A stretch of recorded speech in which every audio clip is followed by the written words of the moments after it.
old Miller place, abandoned for decades. Locals said it was built on cursed land, that something hungry stirred beneath its rotting timbers. I, a fool needing a story, decided to investigate. My friend Mark, a skeptic, was my reluctant companion.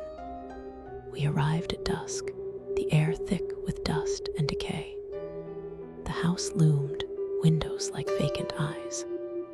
A rusted gate groaned a welcome as we pushed it open. The yard was a tangle of weeds. "You sure about this, Jake?" Mark's voice was tight. "Relax, Mark. It's just an old house," I scoffed, though a shiver snaked down my spine. We pried open a warped back door. Inside, dust motes danced in dying sunlight, illuminating furniture draped in cobwebs. A child's rocking horse frozen mid-rock. The silence was oppressive, broken only by scuttling sounds and our heartbeats. As we moved deeper, the temperature dropped. A palpable chill clung to us. In the parlor, a grand fireplace dominated one wall. Above it, a faded portrait of a severe-looking woman hung crookedly. Her painted eyes seemed to follow us. Mark pointed his flashlight at the portrait. "Looks like she's not happy we're trespassing." Suddenly, the air grew heavy.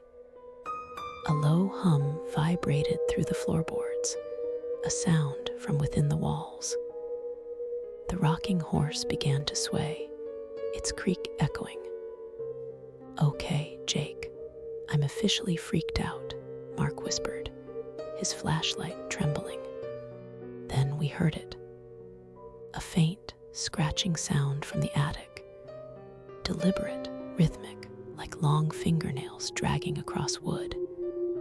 It grew louder, more insistent, with a low, guttural whisper that slithered into our ears. "Did you hear that?" I asked.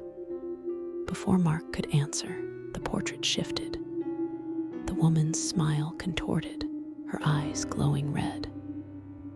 A choked gasp escaped Mark as dark, viscous liquid dripped from the painting, pooling on the mantelpiece.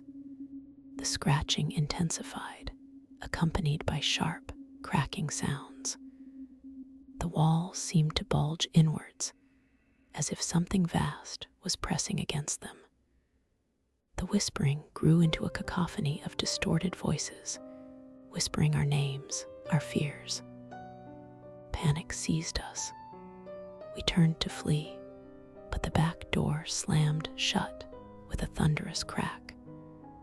The front door slammed shut too, plunging us into darkness. Only the flickering glow of the portrait remained. The scratching stopped. A chilling silence fell.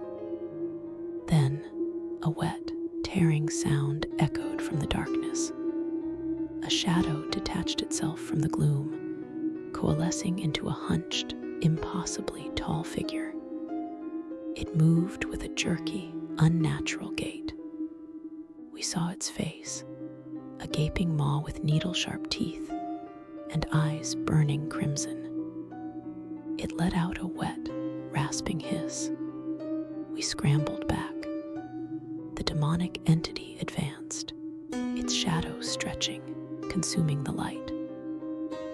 Mark screamed, a raw sound swallowed by the infernal whisper.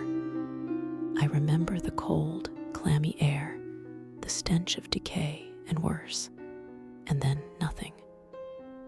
The Miller place had claimed its new inhabitants. I am Aqeela, and you've just entered the Aqeela files. Beware what lurks in the shadows.